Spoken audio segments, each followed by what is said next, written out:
کہ اصل میں ساری یہ خرابیاں جو پیدا ہوتی ہیں، چاہے وہ غیبت ہو، چاہے وہ بد نظری ہو، چاہے وہ حب جاہ ہو، عجب ہو، خود پسندی ہو، یہ سارے کے سارے شاخسانے ہیں اللہ تعالیٰ کے ساتھ تعلق مضبوط نہ ہونے کے۔ اللہ تبارک و تعالیٰ کے ساتھ تعلق مضبوط ہو، اللہ تبارک و تعالیٰ کا دھیان رہے، تو پھر یہ چیزیں قریب بھی نہیں پھٹکتی۔ دل میں اللہ تبارک و تعالیٰ کے ساتھ رشتہ جڑا ہوا ہو، اللہ تبارک و تعالیٰ کی نعمتوں کا دھیان ہو، اس نعمتوں کا شکر ادا کرنے کی توفیق ہو رہی ہو، اللہ تبارک و تعالیٰ نے جو کچھ اس کائنات کے اندر پیدا فرمایا ہے اس میں اس کو سوچنے کی، اس کے اوپر فکر کرنے کی، اس کو سوچنے کی عادت پڑی ہوئی ہو، تو پھر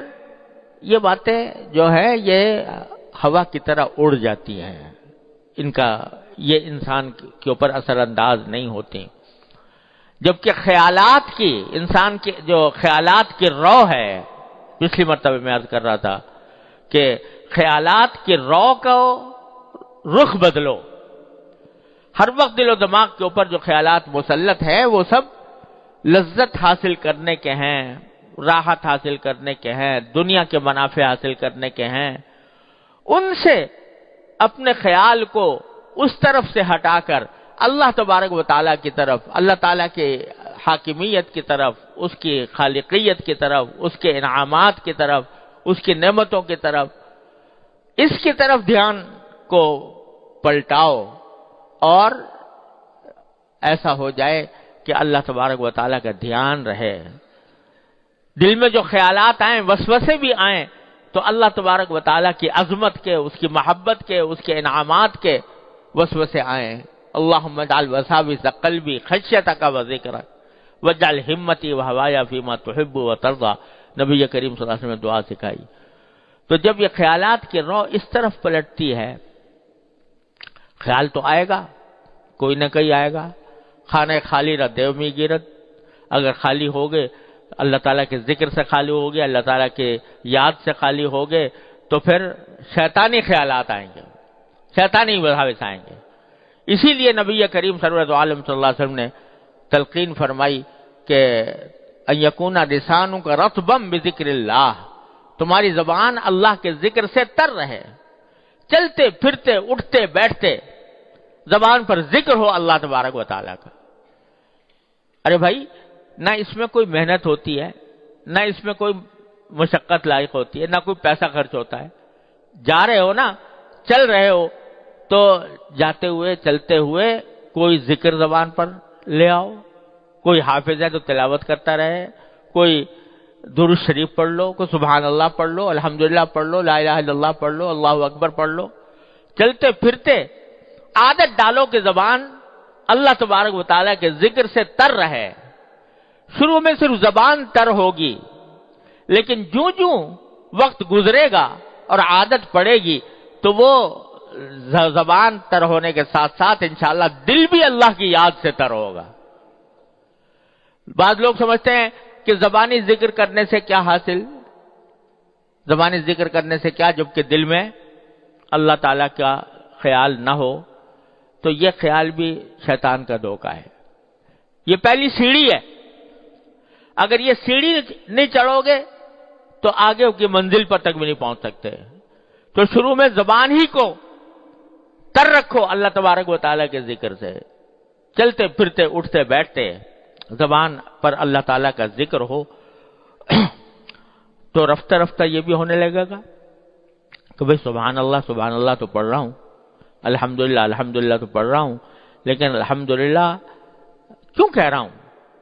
کہ ساری تعریفیں اللہ کے لیے ہیں، کیوں کہہ رہا ہوں کہ اللہ تعالیٰ پاک ہے ہر چیز سے؟ تو ذہن اس طرف جانے لگے گا کہ دیکھو اللہ تبارک و تعالیٰ کی پھیلی ہوئی کائنات ہے، اس میں اس کے تجلی کے مظاہر نظر آ رہے ہیں، اور یہ جو کچھ کائنات میں ہو رہا ہے اسی کے حکم سے ہو رہا ہے، اسی کی مشیت سے ہو رہا ہے، وہی کارساز ہے، وہی ملک کی مشکل کشا ہے، وہی حاجت روا ہے۔ یہ خیالات پر رفتہ رفتہ آنے لگیں گے، اور پھر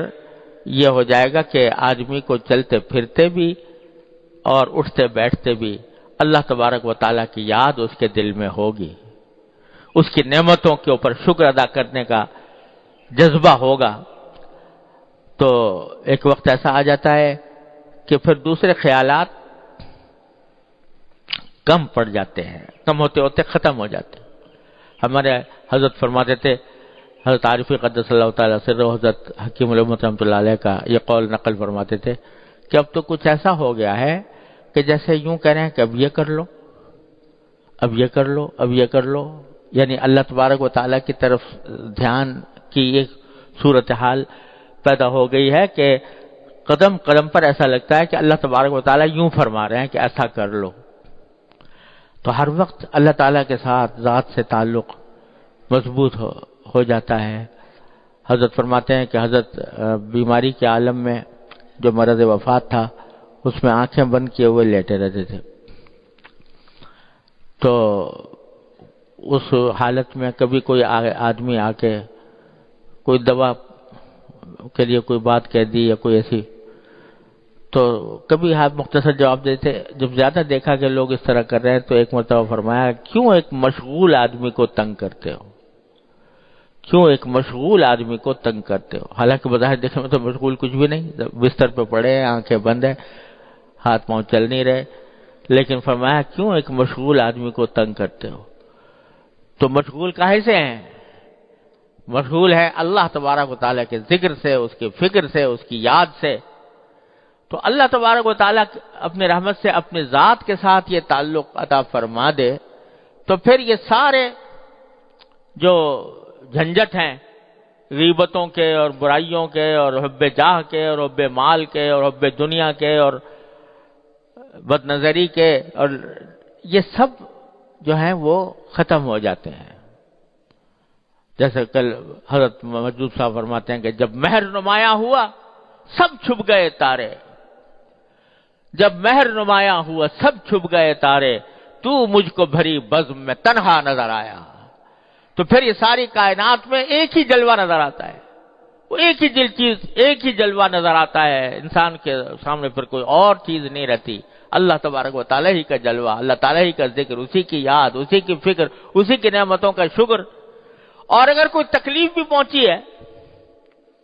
اگر کوئی تکلیف بھی پہنچی ہے تو اس تکلیف کے اوپر بھی یہ خیال ہوتا ہے کہ یہ میرے مالک کی طرف سے اس کی مشیت کا ایک حصہ ہے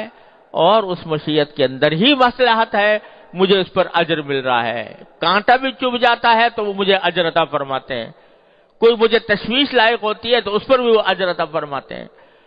تو تکلیف کی حالت ہو یا راحت کی حالت ہو، ہر صورت میں اللہ تبارک و تعالیٰ کے ذکر و فکر سے انسان کا دل آباد رہتا ہے۔ تو یہ اللہ تبارک و تعالیٰ کے ساتھ تعلق ہے جو انسان کو ان ساری گناہوں سے بچاتا ہے۔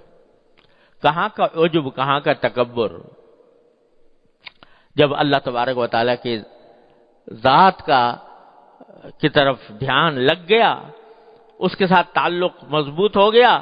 تو پھر کہاں کا عجب اور کہاں کا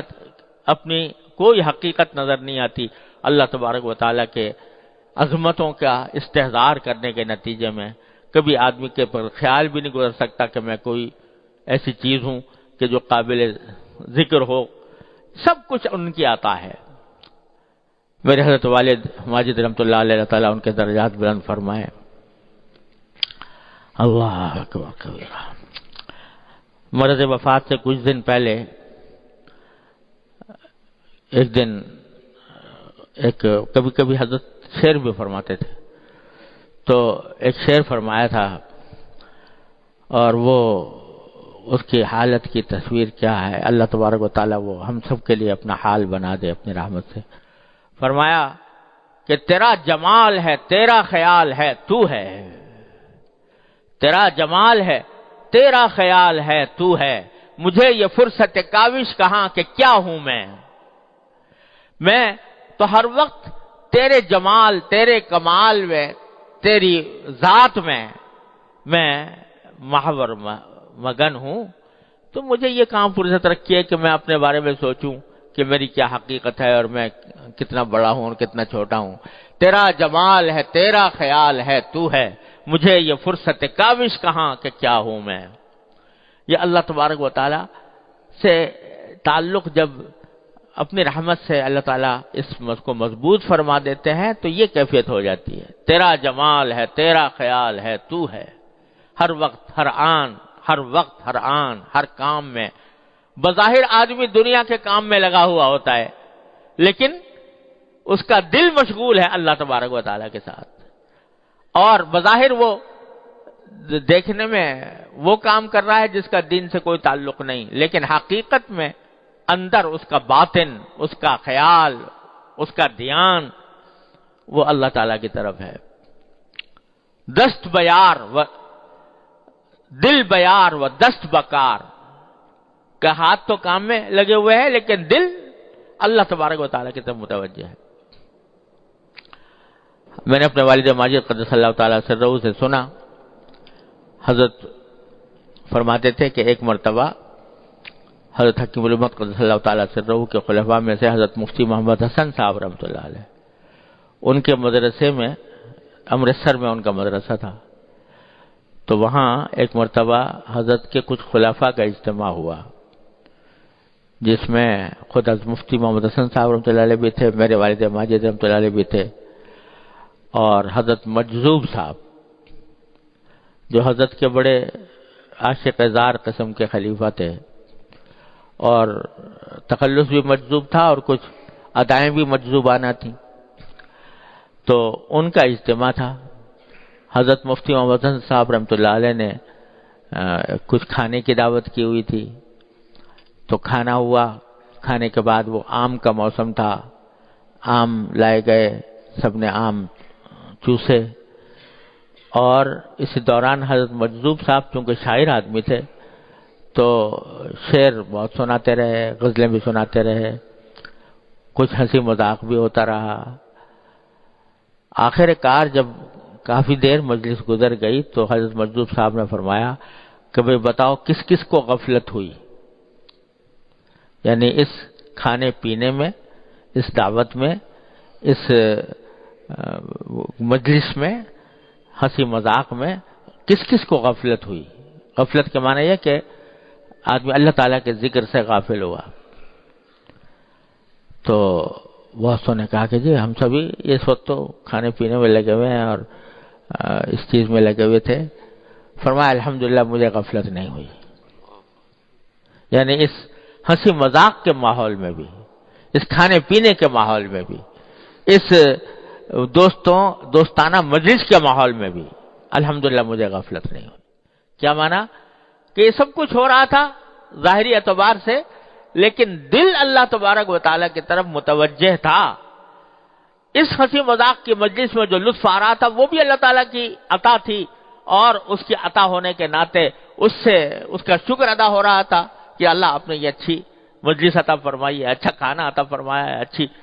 لذتیں عطا فرمائی ہیں. تو اس وقت بھی اللہ تبارک و تعالیٰ سے رشتہ الحمدللہ قطع نہیں ہوا تھا، جڑا ہوا تھا اللہ تبارک و تعالیٰ سے. تو یہ کیفیت ایسا نہیں ہے کہ کوئی ناممکن بات ہو، کوئی محال چیز ہو، ناممکن العمل ہو جاتی ہے. اور ہوتی کس طرح ہے کہ مشق سے، بار بار کرنے سے، ایک چیز کے تکرار سے پھر وہ عادت بنتی ہے، اور عادت جو ہے وہ پھر آخر کار فطرت ثانیہ بن جاتی ہے انسان کی، کہ اس میں ہر کام کے ساتھ دوسرا عمل بھی. یہ تو نبی کریم سرور عالم صلی اللہ علیہ وسلم نے مختلف مواقع پر دعائیں سکھائیں کہ بیت الخلاء میں جا رہے ہو تو یہ پڑھو، اور باہر نکل رہے ہو تو یہ پڑھو، بستر سے اٹھو تو یہ پڑھو، مسجد کی طرف جا رہے ہو تو یہ پڑھو، مسجد میں داخل ہو رہے ہو تو یہ پڑھو، نکل رہے ہو تو یہ پڑھو، بازار میں جاؤ تو یہ پڑھو، کھانا کھاؤ تو یہ پڑھو، پانی پیو تو. یہ کیوں؟ یہ اس لیے کہ تاکہ یہ کام بھی کرتے رہو اور ان کاموں کا رشتہ اللہ تبارک و تعالی سے بھی جوڑتے رہو. ہر لمحے، ہر تھوڑی دیر کے بعد، ہر تھوڑے وقفے کے بعد رجوع اسی طرف ہے، اللہ تعالیٰ کی طرف. اے اللہ آپ کا شکر ہے آپ نے یہ عطا فرما دیا، اے اللہ آپ کا شکر ہے کہ آپ نے یہ نعمت عطا فرمائی، اے اللہ ہم آپ سے مانگتے ہیں کہ ایسا کر دیجئے۔ یہ سارا دعائیں جو سکھائی گئی ہیں نبی کریم سرور عالم صلی اللہ علیہ وسلم کی طرف سے ادعیہ ماثورہ، یہ انتہائی عجیب و غریب نسخہ ہے جو نبی کریم سرور عالم صلی اللہ علیہ وسلم نے بندے کو عطا فرما دیا ہے اپنے اللہ تعالی سے تعلق جوڑنے کا۔ تو یہ اسی لیے ہے کہ کام کچھ بھی کر رہا ہو انسان، لیکن اس کا رشتہ اللہ تبارک و تعالیٰ سے جڑا ہوا ہو، اللہ تعالیٰ کی یاد اس کے دل میں ہو، اللہ تعالیٰ کا ذکر اس کے دل میں ہو، تو جب یہ کیفیت ہو جاتی ہے تو پھر یہ ساری گناہ اور ساری معصیتیں اور منکرات یہ دھوئیں کی طرح اڑ جاتے ہیں اللہ تعالیٰ کے فضل و کرم سے۔ پھر انسان کو کچھ یاد نہیں رہتا سوائے اللہ تبارک و تعالیٰ کی نعمتوں کے، اس کے ذکر و فکر کے۔ اور یہ چیز جو ہے بھائی ایک تو مشق سے حاصل ہوتی ہے، دوسرے صحبت سے حاصل ہوتی ہے، کہ جب ایسے لوگوں کے ساتھ اٹھنا بیٹھنا ہوگا جو اللہ تبارک و تعالیٰ کے ساتھ جوڑے ہوئے ہیں، تو اس اٹھنے بیٹھنے کے نتیجے میں وہی کیفیت ہمارے اندر بھی آ جائے گی۔ اور اگر ایسے لوگوں کے ساتھ اٹھنا بیٹھنا ہوا جو غافل ہیں، اللہ بچائے غفلت میں ہیں، کہ اللہ تعالیٰ کی طرف دھیان نہیں جاتا، اللہ تعالیٰ کے سامنے حاضر ہونے کی کوئی فکر نہیں ہوتی، موت کا دھیان نہیں ہوتا، اور وہ غفلت کے عالم میں زندگی گزار رہے ہیں، ان کے ساتھ جب اٹھنا بیٹھنا ہوگا، ان کے ساتھ ہر وقت کی نشست و برخاست ہوگی، تو پھر وہی غفلت ہمارے اندر بھی آئی۔ صحبت کا انسان کے اوپر بہت اثر پڑتا ہے، لہذا اٹھنا بیٹھنا بھی ایسے لوگوں کے ساتھ ہو، مجلسیں ایسے لوگوں کے ساتھ ہوں جو یہ حضرت صحابہ کرام رضی اللہ تعالیٰ عنہ کے بارے میں حدیث میں آتا ہے کہ وہ جب ایک صحابی دوسرے صحابی سے ملتے تو فرماتے اجلس بنا نؤمن ساعتن، آؤ ذرا ہمارے ساتھ بیٹھ جاؤ، کچھ دیر ایمان کی بات کر لیں، کچھ دیر ایمان کا عمل کر لیں۔ تو یہ اس لیے کہ یہ مجلسوں کا اور انسان کی صحبت کا انسان کے اوپر بہت زیادہ اثر پڑتا ہے۔ تو ایسے لوگوں کی صحبت اختیار کرنے کی ضرورت ہے کہ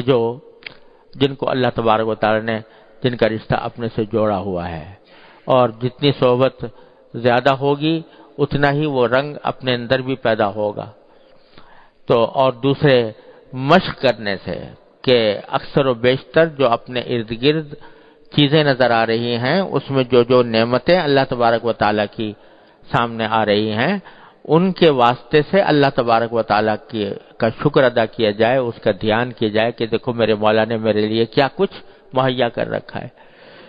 تو بس اس طرح رفتہ رفتہ انسان کے اندر یہ صفت آنے لگتی ہے۔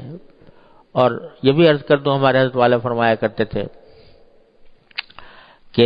یہ صفت ان دو عملوں سے، یعنی ایک صحبت سے اور دوسرے مشق سے آتی ہے، لیکن اس طرح آتی ہے کہ غیر محسوس انداز میں آتی ہے، یعنی وہ ترقی ہوتی ہے لیکن ترقی جو ہے وہ بعض اوقات پتہ نہیں چلتی، لیکن جب آدمی لگا رہتا ہے تو وہ ترقی ہوتی ہے۔ اور اس کی مثال حضرت یہ دیا کرتے تھے کہ جیسے ایک بچہ ہے، اس کی عمر بڑھتی ہے، تو عمر بڑھنے کے ساتھ ہر روز ترقی ہو رہی ہے اس کے اندر، یہاں تک کہ دیکھتے ہی دیکھتے بالغ ہو جاتا ہے، بڑا ہو جاتا ہے، جوان ہو جاتا ہے۔ لیکن اگر کوئی ہر روز ناپے کہ کل میں کتنا انچ تھا اور آج کتنا انچ ہوں، تو کچھ بھی پتہ نہیں چلے گا فرق، لیکن ہو رہی ہے ترقی، بڑھ رہا ہے آگے کی طرف۔ تو